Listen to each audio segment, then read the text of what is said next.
Assalamualaikum warahmatullahi wabarakatuh. Halo, kembali lagi dengan kami, channel Fakta Kehidupan. Sebelum kita mulai membahas sebuah cerita, izinkan saya untuk menyapa kalian semua. Semoga kalian semua dalam keadaan sehat walafiat dan tetap berada dalam lindungan Tuhan Yang Maha Esa. Oh iya, seperti biasa, kalian juga bisa komen-komen di kolom komentar. Kalian dari daerah mana saja? Atau sekedar memberikan kritik dan saran untuk channel kami. Kali ini kami akan menceritakan kisah yang tentu saja nama dan tempat sudah kami samarkan. Kisah kali ini menceritakan tentang suaminya selingkuh dengan Elsie. Inilah yang terjadi. Tidak usah berlama-lama lagi, kita masuk ke ceritanya.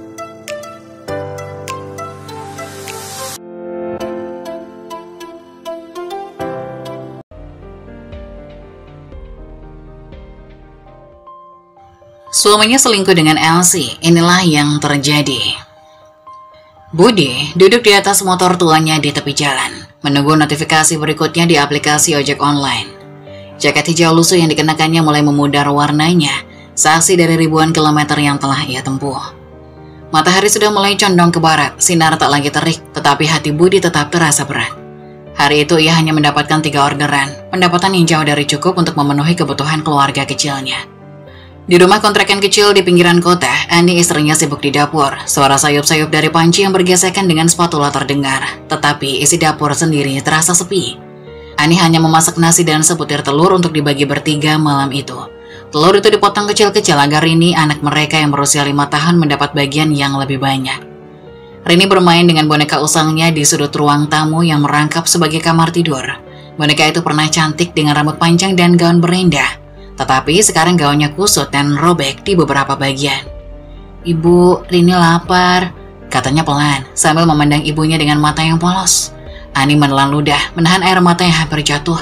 Ia membelai kepala anaknya. "Sebentar lagi makan ya nak, tunggu ayah pulang." Jam dinding menunjukkan pukul 11 malam. Di dalam rumah kontrakan yang sempat Ani duduk di lantai dengan punggung bersandar pada dinding yang sudah mulai mengelupas. Rini ketiduran di kasur tipis karena kelaparan. Dirinya hanya diberi segelas teh hangat saja untuk mengganjal perut. Ani menggigit bibirnya menahan diri agar tak terisak. Sudah lewat 2 jam dari waktu biasanya Budi pulang. Belakangan ini, kebiasaan itu semakin sering terjadi. Saat akhirnya Budi tiba, suara motor tuanya memecahkan dengan malam. Ani berdiri dan membuka pintu, tapi ia tidak menyambutnya dengan senyuman seperti dulu. Budi masuk tanpa banyak bicara, melepaskan jaket ojolnya dan langsung duduk di kursi kayu dekat pintu menghela nafas panjang. Wajahnya lelah, tetapi Ani tak bisa lagi menahan pertanyaannya. "Mas, kok sekarang sering pulang larut? Bahkan kemarin sampai pagi, apa nggak ada penumpang lagi?" Ani mencoba menjaga nada suaranya tetap tenang, meski hatinya penuh curiga. Budi mengusap wajahnya dengan kedua tangannya lalu menjawab dengan datar. "Ya gimana lagi, orderan lagi sepi." "Sepi? Kamu nggak bawa uang sama sekali?" Ani mendesak. Kali ini suaranya terdengar lebih keras dari yang ia maksudkan. Ia tidak bisa lagi menahan kekhawatirannya, apalagi kebutuhan mereka semakin mendesak. Budi mendongak, menatap Ani tajam. "Aku pulang kerja capek nih, tolong jangan ditanyain yang enggak-enggak." Suaranya meninggi, membuat Ani terkejut. "Aku cuma tanya mas," jawab Ani. Kali ini dengan nada yang sedikit gemetar. "Aku juga capek harus mikirin uang makan, uang kontrakan, kita ini makin hari makin sulit. Jadi aku harus gimana dong?" Potong Budi, suaranya keras. "Aku udah kerja seharian, motoran sampai punggung rasanya mau patah. Kalau kamu gak percaya ya sudah, mungkin lebih baik aku gak pulang sekalian." Ani terdiam, menatap suaminya yang tiba-tiba berubah dingin. Budi berdiri mengambil segelas air dan menenggaknya cepat-cepat. Setelah itu tanpa satu kata pun ia masuk ke kamar dan merebahkan tubuhnya di sebelah Rini. Ani hanya bisa berdiri di tempatnya, rasa sakit di hatinya semakin sulit diabaikan. Ani menggendong bakul berisi gorengan, sambil berjalan menyusuri gang-gang sempit di kampung sekitar. Hari masih pagi, matahari baru saja naik di ufuk timur, tapi Ani sudah siap memulai harinya. Setelah malam-malam tak bisa tidur memikirkan bagaimana caranya agar dapur tetap mengepul, ia memberanikan diri meminjam uang kepada Bu Siti, tetangganya yang dikenal baik. "Jualan gorengan aja nih," kata Bu Siti saat Ani menyampaikan maksudnya. "Untungnya gak seberapa, tapi lumayan buat nyambung hidup, coba dulu aja." Dengan sisa uang pinjaman yang pas-pasan, Ani membeli bahan-bahan sederhana, tepung, minyak goreng, tahu, tempe, dan pisang. Ia menggoreng semua itu di dapur sempit kontrakan mereka pagi-pagi sekali agar bisa mulai berkeliling saat hari masih segar. Suara minyak goreng berdesis dan aroma gorengan menguar memenuhi rumah kecil itu, tapi Budi yang sedang bersiap berangkat ngojek hanya melirik sekilas. "Mas, aku jualan dulu ya," ujar Ani pelan, mencoba mencari perhatian suaminya. Budi hanya mengangguk tanpa menoleh, sibuk dengan ponselnya. Ia kemudian pergi tanpa satupun kata penyemangat. Jualan keliling bukanlah hal yang mudah bagi Ani. Setiap langkah terasa berat, apalagi dengan bakul di punggung dan kantong kecil di tangannya. Ia harus tersenyum dan menyapa setiap orang yang ditemuinya, berharap ada yang membeli. Kadang gorengannya laku keras, kadang pula ia harus membawa pulang sisanya yang sudah dingin. Namun uang yang ia dapatkan meski sedikit cukup untuk membeli beras dan lauk sederhana. Setidaknya Rini kini bisa makan 3 kali sehari. Anak kecil itu tak lagi merengek kelaparan, dan itu sudah cukup membuat Ani merasa sedikit lega, meskipun lelahnya seperti tidak ada habisnya. Di sisi lain, Budi tetap dengan rutinitasnya sebagai tukang ojek online. Ia sering pulang larut, masih dengan alasan sepi orderan. Ani tak lagi bertanya banyak, ia sudah lelah menghadapi kemarahan Budi setiap kali ia mempertanyakan hasil kerja kerasnya. Namun diam-diam Ani mulai merasa ada yang aneh. Walau ia kini bisa mencukupi kebutuhan makan dari hasil jualan gorengannya, kehidupan mereka tak juga berubah banyak. Setiap bulan mereka masih harus berjibaku membayar kontrakan, listrik, dan kebutuhan lainnya. Uang dari Budi terasa seperti menguap begitu saja. Suatu malam saat Ani sedang menghitung hasil jualannya di kamar kecil mereka, Rini datang dan duduk di pangkuan. "Ibu, kenapa ayah sekarang sering pulang malam?" tanya gadis kecil itu polos. Ani diam sejenak lalu mengusap kepala anaknya. "Ayah kerja sayang, biar Rini bisa jajan." "Tapi kan ibu juga kerja," sahut Rini cepat.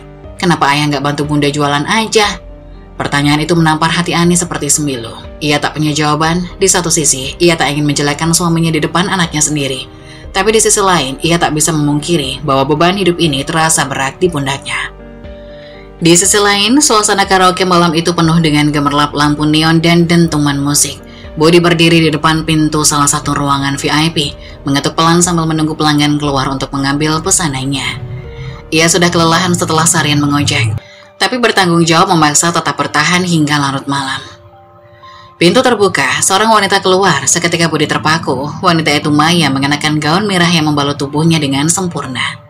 Wajahnya dihiasi senyuman manis dengan sepasang mata yang tampak berkilau di bawah cahaya lampu. Rambutnya tergerai rapi, membuatnya terlihat begitu memikat. "Pesanan siapa, Mas?" tanya Maya, suaranya lembut dan ramah. Budi langsung tersadar dan gugup menjawab, "Ini untuk Mas Andi." Ia menunjuk kantong plastik berisi makanan yang dibawanya. "Oh, bentar ya, saya panggilin." Maya berbalik ke dalam ruangan, tetapi sebelum masuk ia sempat melirik Budi dengan tatapan yang sulit diartikan. Entah kenapa senyumannya meninggalkan kesan hangat yang tak biasa. Setelah pesanan selesai diantar, Budi berniat bergegas pergi, tapi Maya memanggilnya. "Mas Ojol, jangan buru-buru. Duduk dulu di sini, minum teh sama aku." Budi menggeleng kikuk. "Nggak usah mbak, saya harus cari orderan lagi." Maya tertawa kecil, memamerkan deretan giginya yang rapi. "Santai aja, Mas. Mas kan juga butuh istirahat. Lagi pula, saya juga jarang banget ketemu driver yang seramah Mas." Ucapan itu membuat Budi merasa berbeda. Ia terbiasa dipandang sebelah mata oleh orang-orang. Tetapi malam ini, Maya membuatnya merasa dihargai. Meski ragu, Budi akhirnya menuruti ajakan Maya. Duduk di sebuah sofa kecil di sudut ruangan. Maya menyodorkan segelas teh hangat, lalu duduk di sebelahnya, agak dekat. "Mas, namanya siapa?" tanya Maya sambil menyandarkan tubuhnya, memperlihatkan sikap yang santai tetapi menggoda. "Budi," jawabnya singkat. Dia menunduk, berusaha menghindari tatapan Maya yang terasa menusuk. "Budi ya, nama yang sederhana tapi cocok sama orangnya," ujar Maya dengan senyum yang tak pernah hilang dari wajahnya. "Mas Budi sudah lama jadi ojol?" Budi mengangguk. "Iya mbak, sudah hampir 3 tahun. Maya memiringkan kepalanya, matanya masih menatap Budi dengan penuh minat. "Capek ya Mas, aku bisa lihat dari wajah kamu. Kamu pasti kerja keras banget." Budi hanya tersenyum tipis. Entah kenapa perhatian Maya membuatnya merasa nyaman. Seperti ada seseorang yang benar-benar peduli. Di rumah, ia sering merasa Ani lebih sibuk dengan Rini atau urusan jualannya.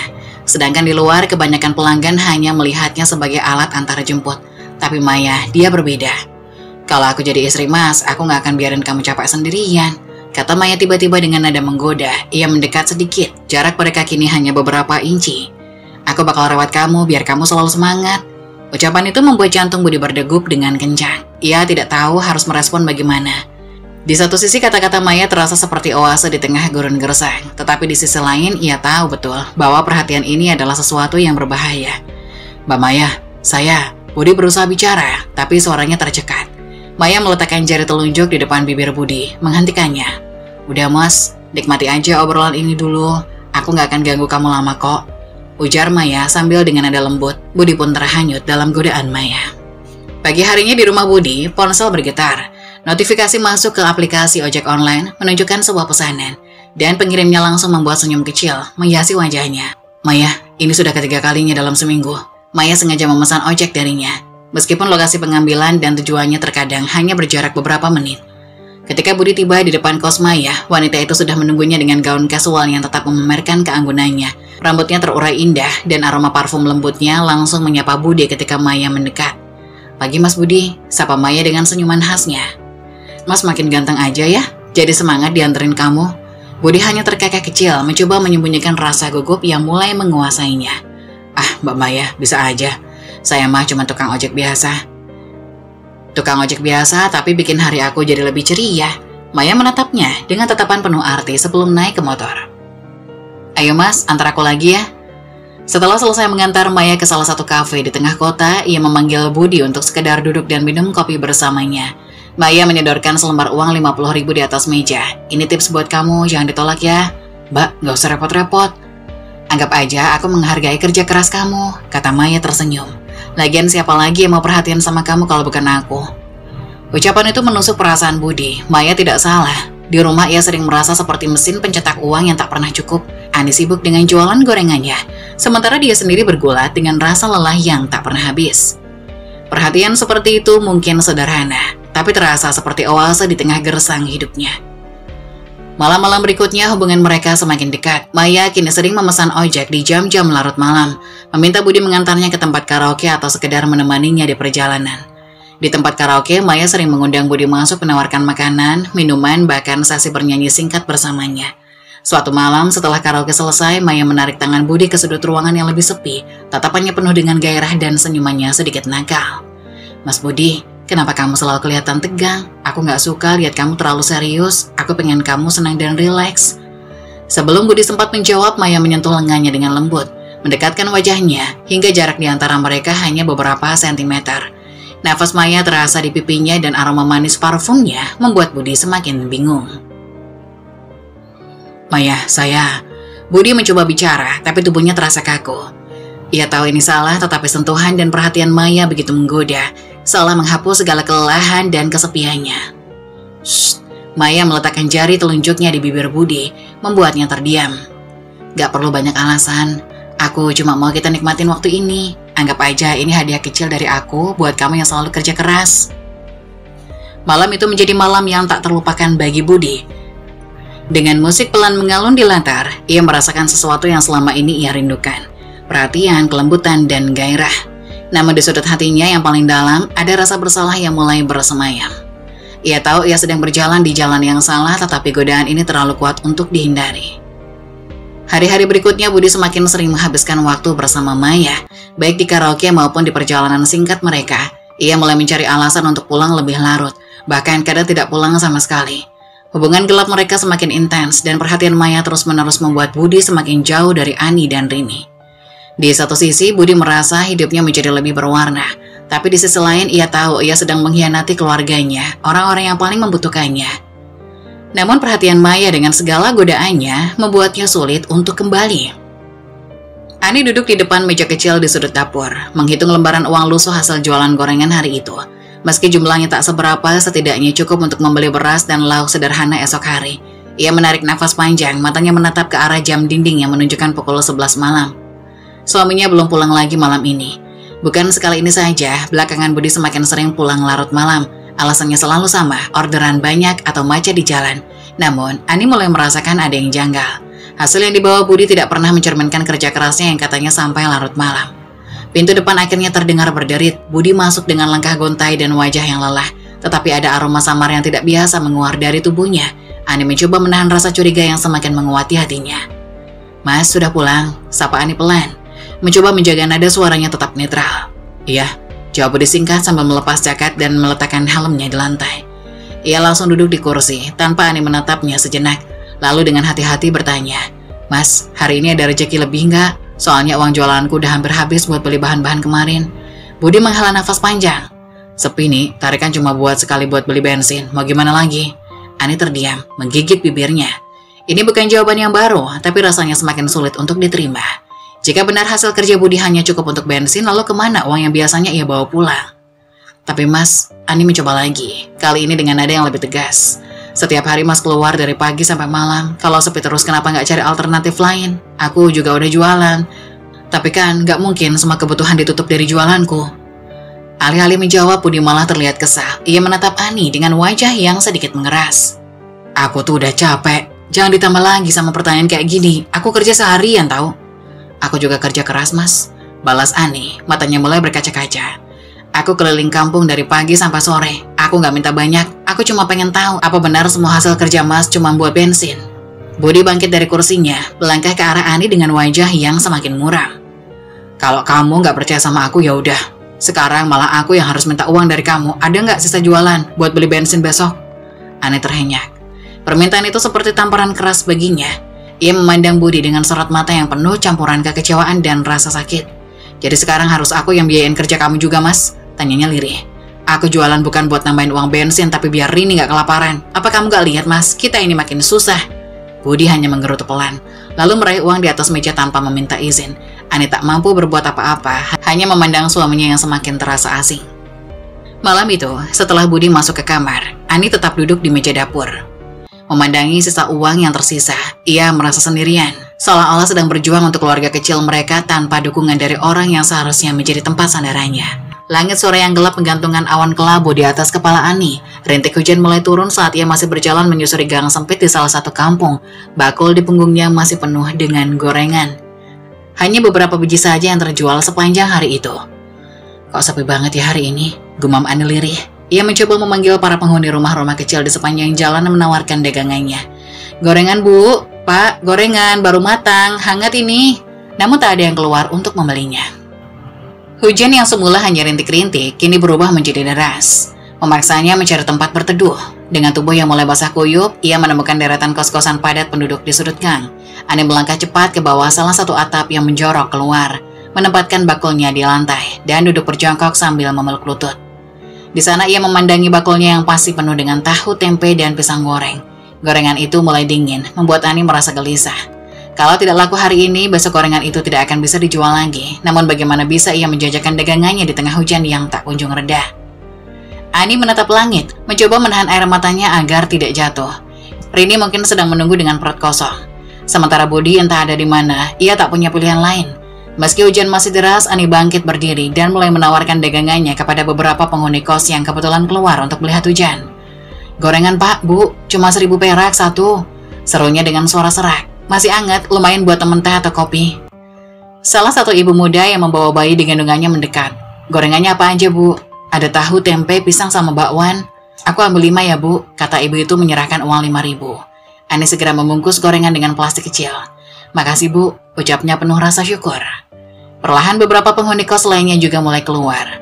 Hujan yang deras tampaknya membuat mereka tertarik membeli makanan ringan tanpa harus pergi keluar. Dalam waktu singkat, bakul Ani mulai berkurang isinya. Namun tubuh Ani mulai terasa lelah, pakaiannya yang basah karena air hujan membuatnya menggigil dan kakinya terasa berat.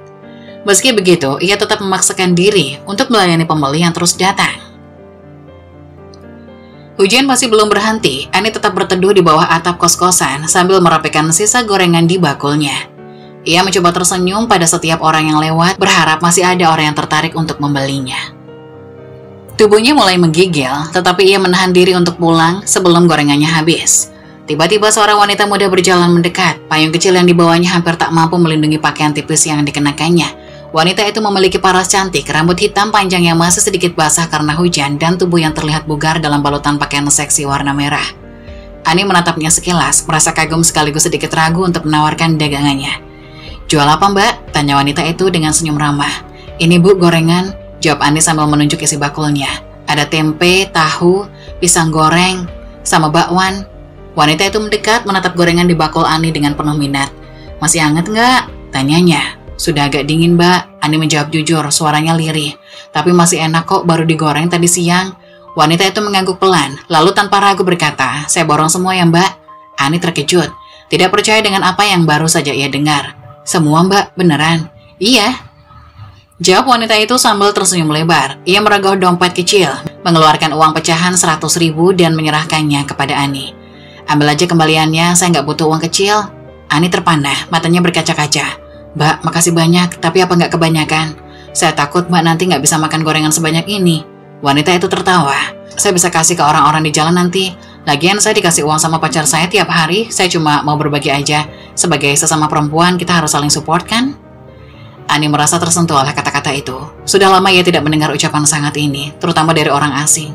"Mbak baik banget, saya nggak tahu harus bilang apa." "Cukup bilang semangat aja," ujar wanita itu dengan lembut. "Hidup ini memang berat, tapi kalau kita saling bantu, semuanya bisa lebih ringan." Wanita itu tersenyum lagi, lalu mulai berjalan, masih memandangi punggungnya yang semakin menjauh di bawah derasnya hujan. Wanita itu tampak begitu percaya diri dan penuh energi, seolah hidupnya tidak pernah menghadapi kesulitan. Saat Ani sedang merapikan bakul kosongnya, seorang penghuni kos yang berdiri di dekatnya tiba-tiba berkata, "Mbak tahu siapa tadi? Itu Maya loh." "Maya?" Ani mengerutkan kening. "Siapa itu?" "Dia terkenal di sini, katanya kerja di tempat karaoke, banyak yang bilang dia cantik, tapi ya biasa sering dekat sama laki-laki," jawab orang itu dengan nada sedikit mengejek. Ani hanya terdiam, nama itu tiba-tiba terasa familiar tapi dia tidak mau terlalu memikirkannya.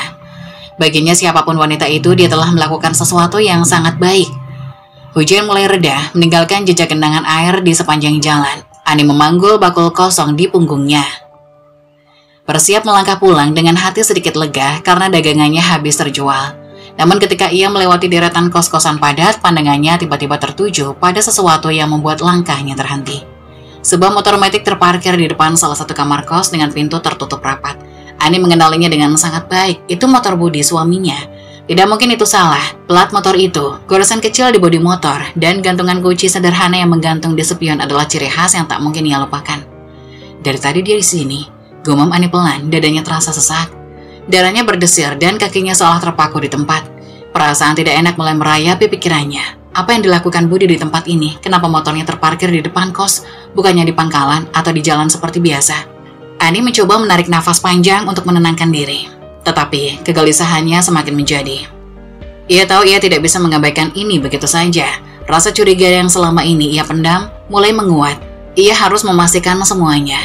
Dengan langkah perlahan tapi pasti, Ani mendekati motor itu. Tangannya gemetar saat menyentuh spionnya, seolah ingin memastikan lagi bahwa ini benar-benar motor milik suaminya. Ia memandang pintu kos yang tertutup rapat di depannya. Dari dalam samar-samar terdengar suara tawa perempuan, diselingi suara pria yang tidak begitu jelas. Ani menelan ludah. Mungkin ini hanya kebetulan, bisiknya pada dirinya sendiri, mencoba meredam kecurigaan yang makin besar. Tapi hatinya berbisik lain. Ia mengetuk pintu itu pelan, tidak ada jawaban. Setelah beberapa detik ia mencoba mengetuk lagi. Kali ini sedikit lebih keras. Jantungnya berdebar kencang hampir seperti ingin melompat keluar dari dadanya. Tiba-tiba suara langkah kaki terdengar dari dalam. Ani mundur satu langkah mencoba menjaga jarak, tapi seluruh tubuhnya terasa gemetar. Pintu itu akhirnya terbuka, memperlihatkan seorang perempuan muda yang berdiri dengan pakaian santai namun tetap terlihat mencolok. Ani tertegun. Wanita itu, Maya. Wanita yang tadi membeli gorengannya. Maya tampak sangat terkejut saat melihat Ani berdiri di depan pintunya. "Oh, Mbak Ani ya?" sapa Maya dengan senyum ramah yang sama seperti sebelumnya, meski ada kilatan kebingungan di matanya. "Ada apa, Mbak?" Ani mencoba mencari kata-kata, tapi lidahnya terasa keluh. Matanya melirik ke dalam kamar dan ia melihat sekilas punggung seorang pria yang tampak sedang mengenakan jaket yang juga sangat dikenalnya. "Mbak," suara Ani terdengar lirih. Ia mencoba menahan emosi yang mulai memuncak. "Itu Mas Budi ya?" Maya terlihat sedikit gugup, tetapi senyumnya tetap berjalan. "Oh, itu pacar aku, Mbak." "Mas Budi, iya." Dunia Ani terasa runtuh dalam sekejap. Nafasnya berhenti, matanya panas dan tangannya gemetar. Ia merasa seperti dipukul sesuatu yang tak terlihat, menghancurkan semua harapan yang ia simpan selama ini. Ani berjalan pulang dengan langkah gontai, matanya kosong dan pikirannya dipenuhi berbagai pertanyaan. Apa yang sebenarnya terjadi? Apakah ini alasan Budi sering pulang larut malam dengan alasan pekerjaan? Langkah Ani semakin berat saat ia melangkah kembali menuju rumah. Pikirannya masih terperangkap dalam pemandangan yang baru saja ia lihat. Suaminya Budi ada di dalam kamar itu bersama wanita lain yang ternyata Maya, wanita yang sempat membeli gorengannya beberapa waktu lalu. Namun sebelum Ani sempat melangkah lebih jauh, pintu kamar kos itu terbuka dengan perlahan. Jantung Ani berhenti sejenak ketika ia melihat sosok yang keluar dari dalam rumah itu. Budi, suaminya, berdiri di ambang pintu dengan tubuh telanjang dada, mengenakan celana pendek yang sedikit kusut. Wajahnya tampak terkejut dan matanya membesar saat melihat Ani berdiri di depan pintu kos. "Nih, kamu?" Suara Budi terdengar terkejut, hampir tak percaya dengan apa yang dilihatnya. Ani terdiam, seluruh tubuhnya membeku seketika, matanya terbuka lebar, tak percaya dengan apa yang baru saja dilihatnya. Jantungnya berdebar keras, lebih cepat dari biasanya, seolah ingin keluar dari dada. Wajah Budi yang terlihat penuh dengan kasih kini tampak bingung, tapi tak sedikit pun menunjukkan rasa bersalah. "Kenapa, Mas?" Suara Ani tersendat, sukar untuk keluar. "Kenapa kamu ada di sini dengan dia?" Budi tampak mengusap wajahnya, terlihat bingung dan cemas, tetapi ada ekspresi lain yang sulit disembunyikan. Sesuatu yang lebih mirip rasa malu dan berusaha ia tutupi. "Nih, ini bukan seperti yang kamu kira, aku bisa jelasin." Ani merasakan dadanya sesak, seakan seluruh dunia runtuh dalam sekejap. Perasaan kecewa, marah, dan hancur campur aduk. Namun ia tetap berusaha untuk menjaga kendali dirinya. "Jelaskan, apa yang mau kamu jelaskan, Mas? Apa ini yang kamu sebut kerja? Kenapa aku nggak pernah tahu tentang dia?" Suasana di sekitar mereka begitu tenang, penuh dengan ketegangan yang menggantung di udara. Ani berdiri di tengah jalan, matanya merah karena marah dan terluka. Hujan yang baru saja reda kembali mengguyur jalanan, menciptakan suasana yang semakin suram. Budi berdiri di ambang pintu kos, tak mampu bergerak. Tetapi pandangannya kosong, seakan bingung harus memulai dari mana. Maya sudah masuk kembali ke dalam kamar meninggalkan Ani dan Budi berdua di luar, dengan rasa hampa yang semakin membara. "Jadi ini yang kamu pilih, Mas?" Suara Ani nyaris pecah, suaranya bergetar karena marah dan perasaan terluka. "Maya, itu yang kamu pilih. Apa aku gak cukup buatmu?" Budi tampak ragu untuk menjawab. Mata Ani menatap tajam, mencoba mencari jawaban yang selama ini ia tanya-tanyakan dalam hati. Budi menghela nafas panjang, seperti ingin mengeluarkan beban yang sudah lama terpendam. "Aku gak bilang Maya lebih baik nih," jawab Budi, meski suaranya terdengar datar. "Tapi dia gak pernah bikin aku merasa seperti ini. Dia gak pernah ngeluh tentang segalanya. Maya ngerti aku, ngerti gimana capeknya aku setiap hari. Tanpa harus nuntut ini, itu, aku cuma capek nih." Mendengar kata-kata itu, Ani merasa dadanya sesak. Tetesan air mata mulai jatuh menetes di pipinya. "Jadi aku selalu berjuang buat kita berdua. Berjualan gorengan setiap hari, ngurusin anak, gak ada artinya buat kamu. Cuma karena aku sedikit capek dan kamu ngerasa gak dihargai, kamu langsung lari ke dia." Budi tersentak, wajahnya terlihat bingung. Namun, ia juga tak bisa menyembunyikan amarah yang muncul. "Kamu gak ngerti nih, semua yang aku lakukan buat kita, buat kamu. Tapi kamu gak pernah lihat apa yang aku rasain. Aku cuma butuh seseorang yang bisa ngertiin aku, gak cuma ngeluh melulu soal uang, tentang betapa beratnya hidup ini." Ani terdiam sejenak, rasa sakit semakin dalam mendengar kata-kata itu. "Jadi, aku yang cuma ngeluh ya? Padahal aku juga capek, Mas, aku juga lelah, Mas. Kamu pikir, apa yang aku rasain lebih mudah? Harus kerja keras, jualan gorengan, ngurus anak. Sementara kamu gak pernah ada, malah cari pelarian di luar sana." Budi menatap Ani dengan tatapan yang semakin tajam. Namun di matanya juga ada keraguan yang tak bisa ia hilangkan. "Aku gak nyuruh kamu jualan nih. Aku gak nyuruh kamu capek kayak gitu. Kamu yang mau itu semua, dan kamu gak pernah ngerti betapa capeknya aku. Betapa tertekannya aku dengan hidup ini." Suara Ani terdengar lebih keras, memuncak dengan amarah yang rasa sakitnya tak terucapkan. "Aku gak ngerti, kamu gak ngerti juga, Mas. Kamu pikir aku gak capek? Kamu pikir aku senang hidup kayak begini? Aku selalu ada buat kamu, Mas. Tapi kamu malah lebih milih orang lain. Kamu pikir Maya itu bisa jadi pengganti aku? Kamu salah, Mas." Budi mendekat, mencoba berbicara lebih lembut, tapi Ani sudah tidak bisa menahan emosinya lagi. "Kamu cuma bilang itu karena kamu gak tahu rasanya, Mas. Rasanya ketika kita berjuang sendirian, dan kamu gak dihargai. Aku gak butuh Maya atau siapapun buat merasa dihargai. Aku cuma butuh kamu, Budi. Kamu suami yang aku cintai." Budi terdiam. Wajahnya penuh penyesalan, tetapi amarahnya sudah mulai memuncak. "Aku gak pernah minta hidup kayak gini. Aku gak pernah minta hidup kayak gini, Ani. Aku gak pernah minta semuanya jadi susah." Tiba-tiba Ani merasa tubuhnya lemas. Semua tenaga akan hilang begitu saja.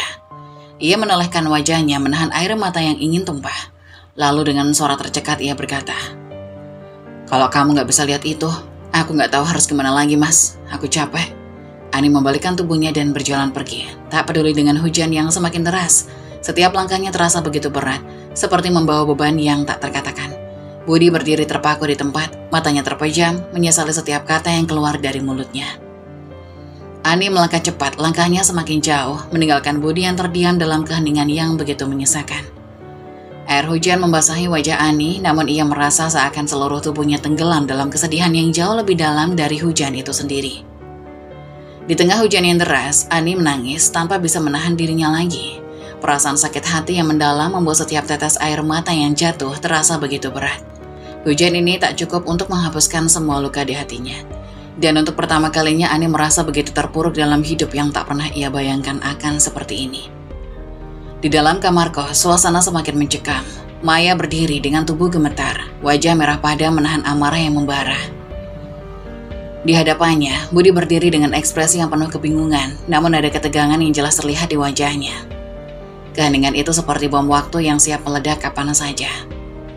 Maya yang selama ini merasa telah diberi perhatian lebih, merasa dikhianati dengan seketika. Ia merasa dibodohi oleh Budi yang ternyata sudah berbohong sejak awal.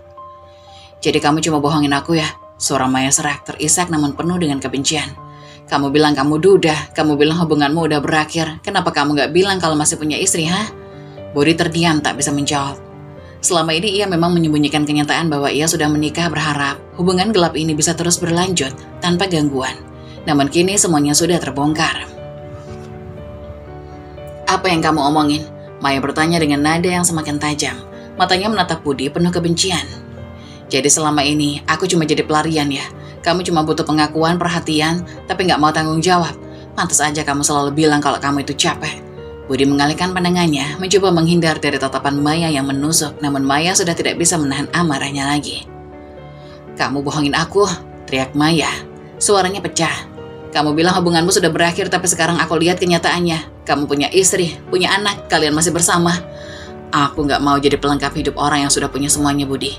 Kalau kamu masih ada istri, aku gak mau jadi selingkuhan kamu lagi." Maya mengambil langkah mundur, menatap Budi dengan penuh kemarahan dan kekecewaan. "Putus. Aku gak mau lagi ada hubungan dengan kamu," katanya dengan suara yang begitu keras penuh tekad. "Aku udah cukup dibohongi." Budi yang sebelumnya diam tiba-tiba merasa marah. Semua penyesalannya, kekesalannya, dan amarah yang selama ini terpendam meledak begitu saja. Ia mendekati Maya dengan langkah cepat dan tanpa pikir panjang ia menampar wajah Maya dengan keras. "Maya!" teriaknya, suaranya kasar dan penuh kebencian. "Kamu pikir kamu siapa? Siapa yang bohongin siapa? Kamu yang datang ke aku dengan harapan tinggi. Kamu pikir aku cuma mau kasih kamu perhatian ya? Aku capek sama semua ini, cuma kamu yang gak ngerti situasiku." Maya terhuyung mundur, terkejut dengan tindakan Budi yang begitu tiba-tiba. Air mata mulai mengalir di pipinya. Namun rasa marahnya jauh lebih kuat dari rasa sakitnya. "Kamu brengsek, Budi," Maya menjerit. Tangannya terulur mencoba mendorong Budi, tetapi dia semakin dekat, menatap Maya dengan mata yang penuh kemarahan. "Jangan pernah datang ke sini lagi," Maya berteriak dengan suara serak. "Aku udah cukup, ini berakhir sekarang juga." Namun Budi tidak mundur. Ia mendekati Maya dengan kasar, menggenggam pergelangan tangannya dan menariknya ke depan. "Kamu putus? Baiklah.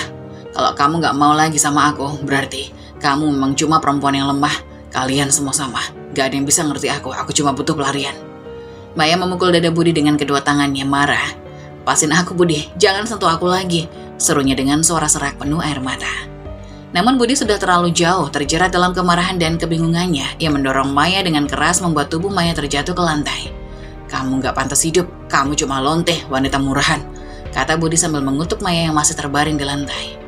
Maya mengangkat wajahnya, menangis dengan marah. "Pergi kamu sekarang, aku gak mau lihat kamu lagi." Maya berdiri terpaku, nafasnya terengah-engah. Matanya terbuka lebar dengan kebingungannya. Ia merasa marah dan dihantui oleh keputusan-keputusan yang ia buat sendiri. Budi pun berjalan mengendarai motornya menjauh dengan cepat, keluar dari kamar kos dengan emosi yang masih meluap.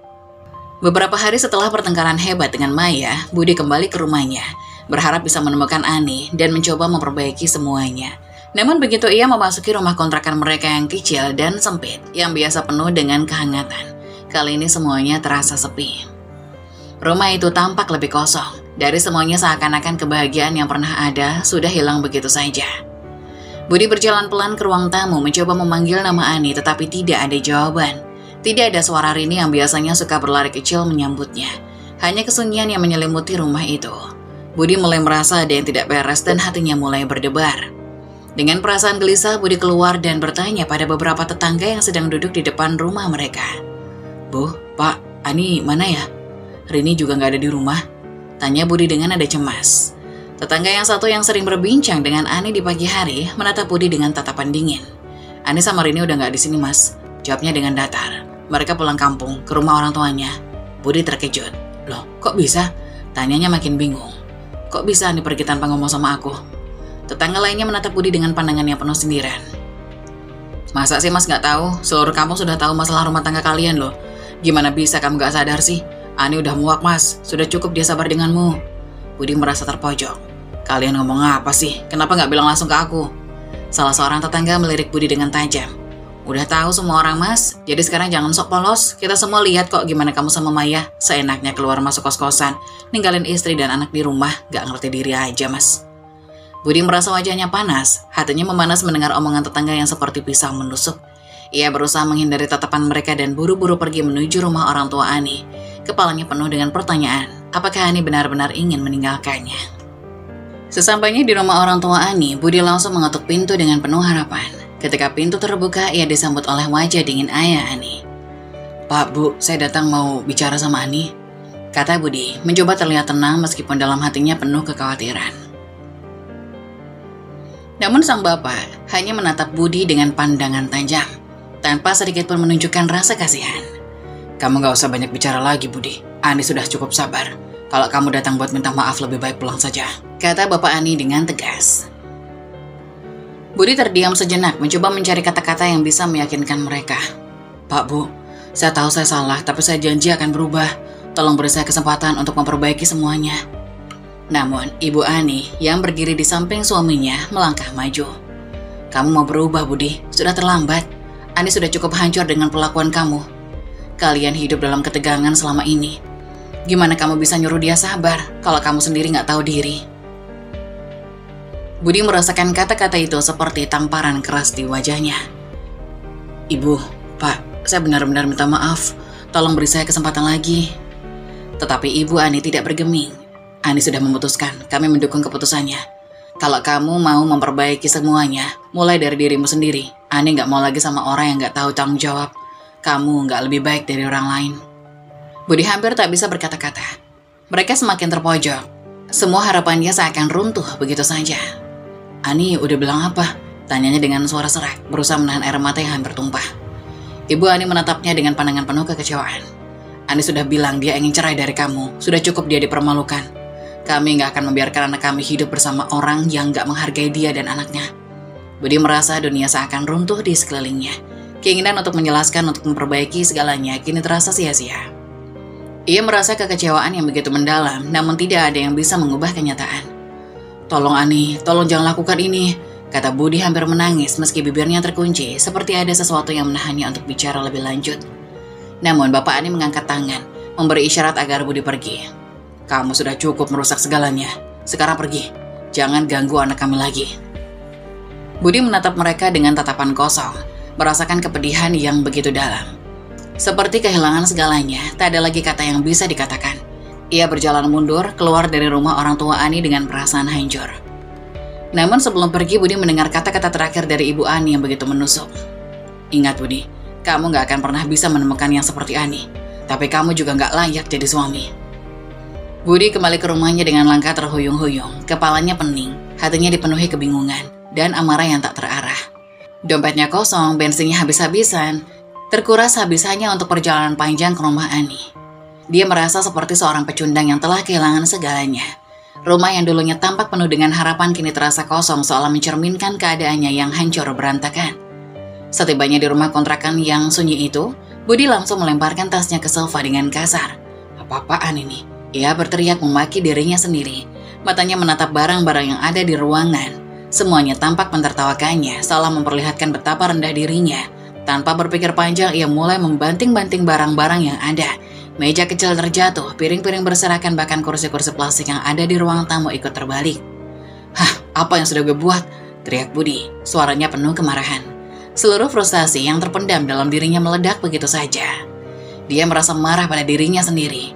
Marah pada Ani yang sudah pergi, marah pada Maya yang tiba-tiba menghilang begitu saja setelah semua yang terjadi. Dia merasa seperti tidak ada tempat lagi untuk pulang. Perutnya keroncongan, tapi amarahnya lebih besar. Budi tahu ia butuh makan, tapi Di rumahnya tidak ada apapun selain sampah emosional yang ia buat sendiri. Tanpa berpikir panjang, dia pun keluar dari rumah dan menaiki motornya yang sudah hampir habis bensinnya. Tujuannya sudah jelas, kosan Maya. Mungkin hanya di sana dia bisa mendapatkan sesuatu yang bisa meredakan rasa lapar dan kecewanya. Budi berharap Maya bisa memberinya makan atau setidaknya memberi sedikit perhatian yang ia rindukan. Tapi ketika ia sampai di kosan Maya, yang ia temui justru keheningan yang mencekam. Kos-kosan itu tampak sepi, pintu terkunci rapat. Budi mengetuk pintu dengan kasar berharap ada jawaban. Tapi tidak ada. Dia mengendor lebih keras menjerit, Maya. Tetapi yang terdengar hanya gema suara yang hilang di udara. Seketika itu, Budi merasa seperti kehilangan petunjuk. Kemana dia? Dia nggak mungkin pergi begitu saja, nggak mungkin. Budi melangkah mundur, berusaha menenangkan diri, lalu ia bergegas menuju tempat karaoke langganan, tempat di mana ia terakhir kali bertemu Maya. Mungkin di sana ia bisa mencari informasi lebih lanjut, namun sesampainya di sana, harapan Budi kembali hancur. Di depan pintu, para security terlihat sedang duduk-duduk di lantai mengobrol. Budi langsung mendekat dan bertanya dengan nada buru-buru, Maya, Elsie yang biasa di sini di mana dia? Kamu tahu dia kemana? Security itu melirik Budi dengan ekspresi acuh tak acuh. Oh Maya, udah gak kerja di sini lagi mas. Udah pindah beberapa hari yang lalu. Budi terdiam. Rasa frustasinya makin meluap. Pindah kemana dia? Tanyanya hampir tak percaya. Gak tahu mas, jawab security itu sambil mengangkat bahu. Pokoknya udah gak di sini. Dengan rasa kecewa yang mendalam, Budi mundur dan pergi dari tempat karaoke itu. Ia merasa dunia seperti runtuh di sekelilingnya. Apa-apaan ini? Maya juga ninggalin gue cuma dimanfaatin aja, gumamnya dengan geram. Budi menuntun motornya kembali menuju rumah. Langkahnya berat, kepalanya dipenuhi pertanyaan yang tak terjawab, dan rasa kesal semakin menggumpal dalam dirinya. Kini tidak hanya Ani yang pergi, Maya pun menghilang tanpa jejak. Dua wanita yang selama ini ada dalam hidupnya, yang sempat memberinya sedikit kebahagiaan, tiba-tiba lenyap begitu saja. Dia merasa kesepian dan tak ada tempat untuk melampiaskan semuanya. Setiap detik terasa lebih berat, semua yang ia miliki, semua yang ia perjuangkan kini tak berarti apa-apa. Tiba-tiba di rumah kontrakan, Budi hanya bisa duduk di sudut ruang tamu yang kini terasa lebih sunyi dari sebelumnya. Matanya kosong, menatap ruangan yang penuh dengan kenangan pahit. Ia tidak tahu harus bagaimana lagi. Tidak ada yang bisa ia harapkan sekarang, hanya kegelapan yang semakin gelap. Gue benar-benar sendiri, bisiknya pelan pada dirinya sendiri seakan-akan itu adalah kenyataan yang baru bisa ia terima. Budi duduk termenung di ruang tamu rumah kontrakan yang sunyi. Tak ada lagi suara tawar ini, tak ada lagi langkah-langkah kecil yang berlari mengelilingi rumah. Semua yang pernah ia anggap biasa, kini terasa seperti sebuah kenangan pahit. Dia merasa keheningan itu semakin menyesakkan dadanya. Apa yang telah ia lakukan, semua yang ada dalam hidupnya, keluarga, pekerjaan, dan uang telah hilang. Setiap pagi Budi berkeliling mencari pekerjaan, namun tak ada yang mau memberinya pekerjaan. Ia merasa tak dihargai, tak punya apa-apa lagi selain penyesalan. Harapan-harapannya yang dulu tinggi, kini sirna begitu saja. Terbakar oleh kebodohan dan kesalahannya sendiri. Ia sudah kehilangan semua yang penting dalam hidupnya, dan kini ia terjebak dalam kegelapan yang ia ciptakan. Di sisi lain, Ani yang kini tinggal di rumah orang tuanya mulai membangun kembali hidupnya. Dengan bantuan keluarganya, ia mulai bekerja kecil-kecilan. Sore hari ia pergi ke pasar untuk menjual berbagai makanan ringan. Sementara pagi itu, ia menyusuri jalanan, mengantar pesanan dari tetangga yang membutuhkan barang atau makanan. Semua yang ia lakukan adalah demi anaknya Rini. Ani tahu bahwa tidak ada yang bisa mengubah keadaan mereka selain dirinya sendiri. Ia harus bertahan. Meski awalnya terasa sulit, Ani merasa kekuatannya tumbuh. Setiap hari ia melangkah dengan keyakinan yang lebih besar. Meskipun kelelahan menggerogoti tubuhnya, ia tahu bahwa hidupnya kini tidak mudah. Namun dia tak akan menyerah begitu saja. Sebagai seorang ibu, ia akan berjuang untuk anaknya, untuk memberi Rini kehidupan yang lebih baik meski tanpa kehadiran Budi. Budi yang semakin putus asa akhirnya memutuskan untuk mendatangi Ani, berharap bisa berbicara dengannya, meminta maaf, dan mencoba kembali membangun hidup bersama. Setelah berhari-hari berpikir, ia akhirnya mengumpulkan keberanian untuk mendatangi rumah orang tua Ani, meskipun ia tahu Ani sudah tak ingin bertemu dengannya lagi. Ada harapan kecil yang masih tertinggal dalam hatinya. Harapan yang mungkin saja bisa memperbaiki semuanya. Namun begitu ia bertemu dengan Ani di halaman depan rumah orang tuanya, Ani langsung menatapnya dengan mata yang tajam. Wajahnya tak lagi menunjukkan kelembutan yang dulu selalu ia tunjukkan. Ani kini tampak lebih tegas dan lebih kuat, seperti seseorang yang sudah tak lagi mengenal kelemahan. Ani, suara Budi serak, mencoba untuk memulai pembicaraan. Aku minta maaf, aku sadar semua yang terjadi itu salah. Aku salah Ani, aku ingin kita kembali untuk Rini, untuk keluarga kita. Namun Ani hanya menatapnya dengan ekspresi yang penuh ketegasan. Budi, aku tahu kamu menyesal, aku bisa lihat itu. Tapi bukan itu yang penting sekarang, yang penting adalah Rini. Aku gak bisa biarkan dia tumbuh di lingkungan yang toksik seperti dulu. Aku gak bisa biarkan dia melihat kita terus-menerus saling menyakiti. Budi terdiam, kata-kata hilang begitu saja. Dalam hatinya ia merasakan kepedihan yang sangat dalam. Ani benar. Selama ini ia terlalu sibuk dengan egonya, dengan kebutuhannya sendiri, dan ia gagal melihat apa yang lebih penting. Kini dengan tegas Ani menolak untuk kembali bersama, dan Budi merasa semuanya sudah benar-benar berakhir. Aku gak bisa kembali, Budi. Lanjut Ani dengan suara yang lebih tegas namun penuh pengertian. Aku harus jaga anak aku. Aku gak bisa hidup dalam ketidakpastian dan sakit seperti itu lagi. Aku harus melindungi Rini dari semua itu. Budi ingin mengatakan lebih banyak, ingin meyakinkan Ani bahwa ia akan berubah, bahwa ia akan berusaha untuk menjadi lebih baik. Tapi kata-katanya tersangkut di tenggorokan. Ia tahu ini adalah keputusan Ani yang sudah bulat. Tidak ada lagi ruang untuknya dalam kehidupan Ani. Dengan berat hati, Budi hanya bisa menunduk. Wajahnya dipenuhi penyesalan yang tak bisa lagi diubah. Ia tahu ia tak bisa memperbaiki semuanya. Dan yang ia miliki sekarang hanyalah penyesalan yang mendalam. Jika kamu ingin Rini bahagia, kamu harus melakukan ini, Budi, kata Ani terakhir kalinya. Matanya penuh ketegasan. Jaga dirimu. Mungkin suatu hari nanti kita bisa saling memaafkan. Tapi untuk sekarang, aku hanya bisa fokus pada anakku. Aku berharap kamu bisa menemukan jalanmu sendiri. Budi hanya mengangguk pelan, tidak mampu berkata lebih banyak. Langkahnya terasa berat saat ia kembali dan meninggalkan Ani di depan rumah. Setiap langkah yang diambilnya terasa semakin menjauh dari harapan yang pernah ia punya. Kini hanya ada sepi yang mengelilinginya, dan dia tahu dirinya sendirilah yang memilih jalan ini. Di dalam hatinya, Budi berjanji pada dirinya sendiri, suatu hari nanti ia akan menemukan cara untuk memperbaiki hidupnya. Namun untuk saat ini yang bisa ia lakukan hanyalah menerima kenyataan pahit ini. Dan berharap bahwa suatu hari nanti Rini bisa memahami betapa besar rasa penyesalan yang ia rasakan.